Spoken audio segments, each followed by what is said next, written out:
Hi, welcome back to Feminism on Trial. I realize I can speak personally on my generation the best, and I consider that to be sort of a young Gen Xer. So I'm also in that little zone that is getting called the Zennials, where we're like on the cusp of millennial Gen X. It doesn't really matter to name it, but to understand how our generation was raised and to sort of view the results as the women of that generation we are now in our 40s. And I am sure that most of our male counterparts can attest that we are not pleasant. We are not pleasant. We are filing for divorce. We are we're not the only ones, we're not the only generation, but we are filing for divorce, or we're alienating the children, we're making false accusations. We should not be proud of this. So I think a lot about the question that I hear all too often from just basically exasperated men. And this is the question: how did we get here? How did we get here? They ask me. And they mean it sort of like in their own situation where, they haven't been able to find a suitable wife, or their suitable wife that they thought they had is divorcing them and turning into a bit of a monster during all of that.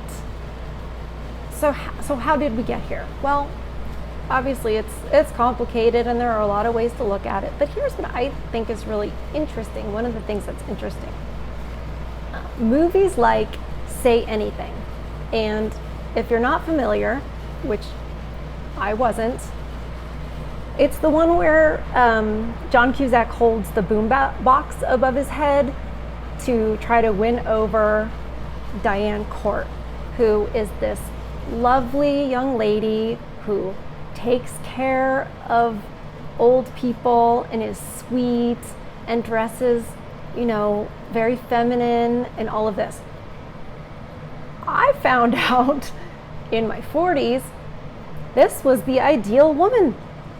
That there were lots of, Gen X guys who grew up in the 80s who saw Diane Court and thought, this is the epitome, this is my ideal.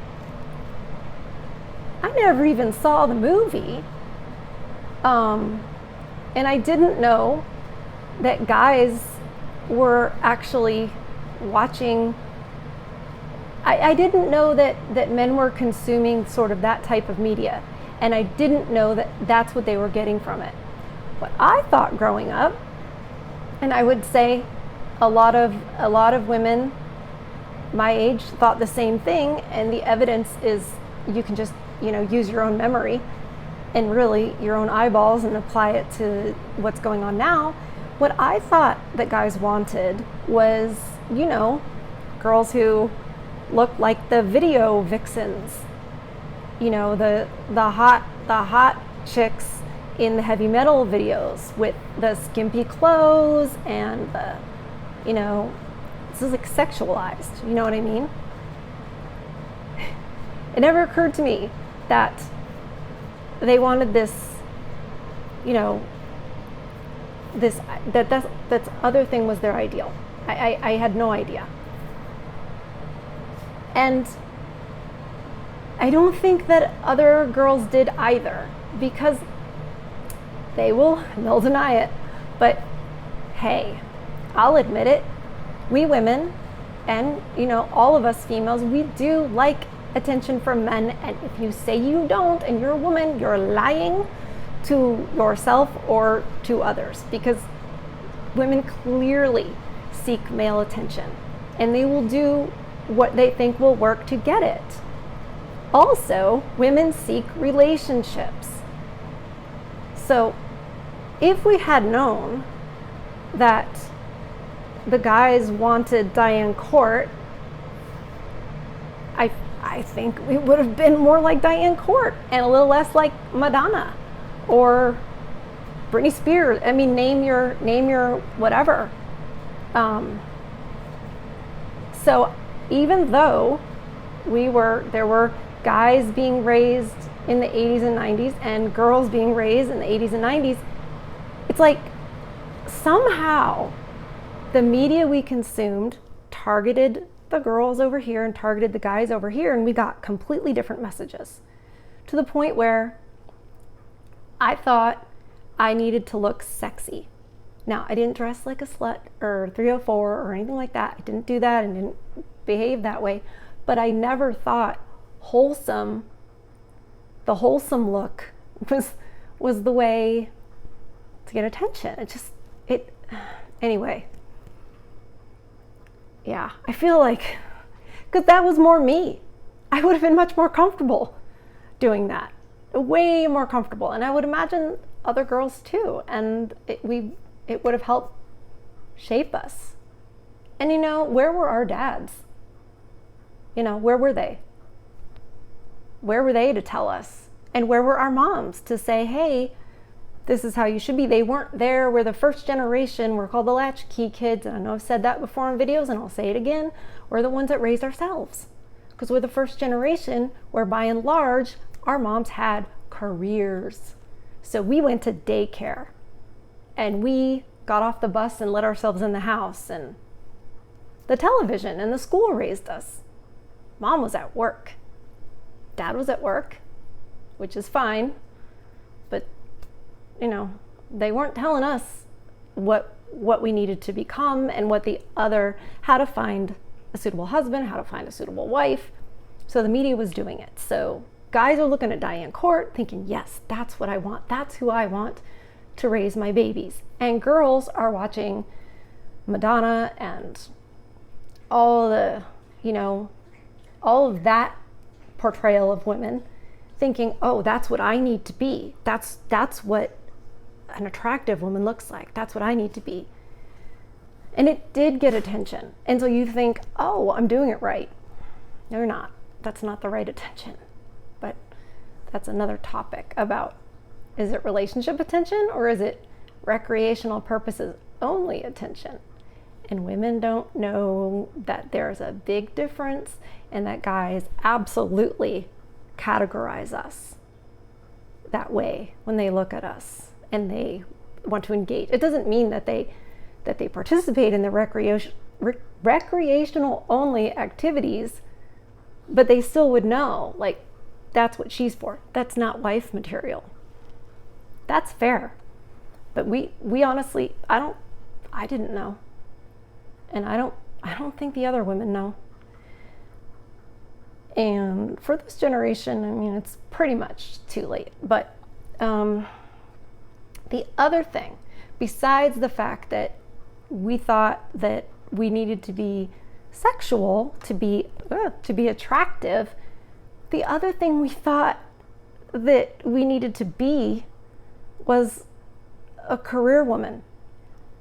I remember actually kind of thinking when I was young, like 13, 14, like, if you're just a housewife or you don't work, then you're lazy or you're a gold digger.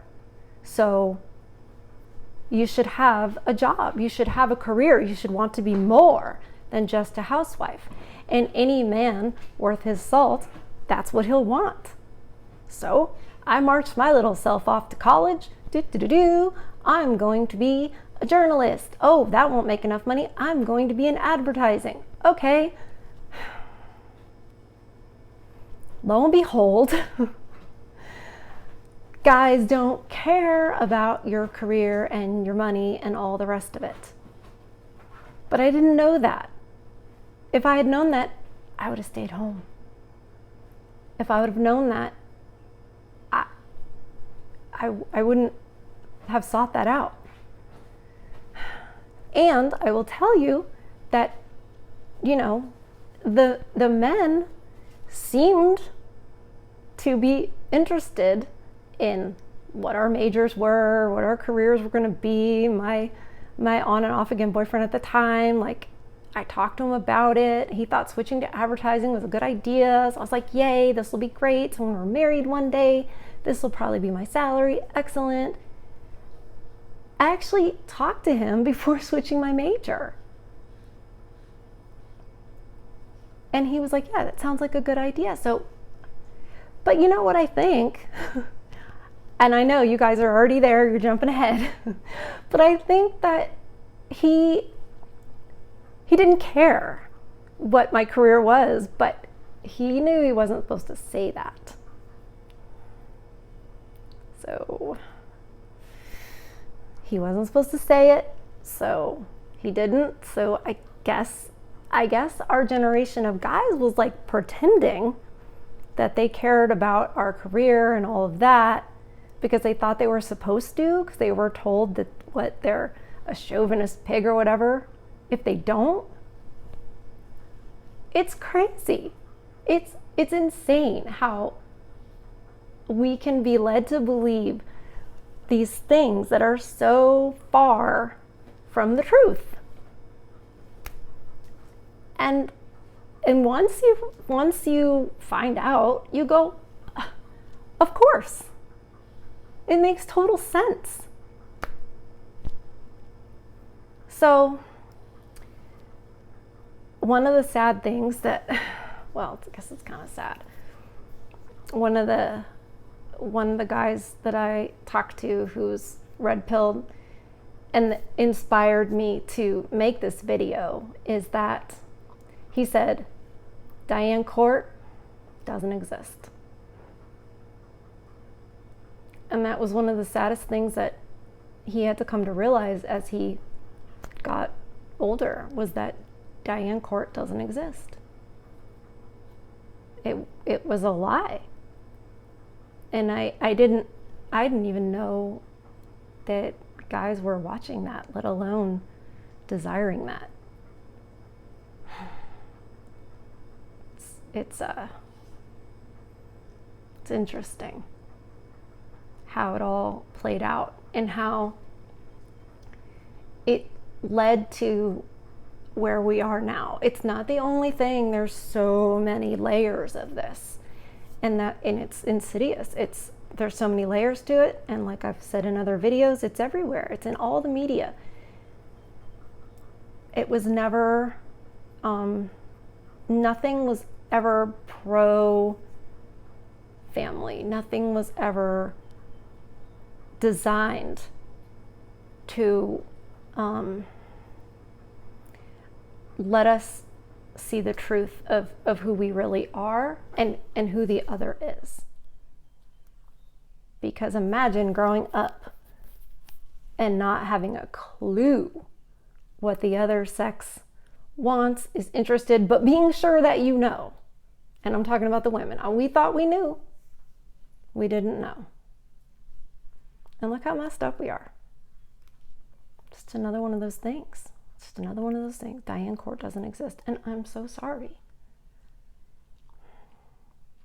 Because I know there's a lot more good guys in my generation than there are Diane Courts. And you guys deserve better. Take care.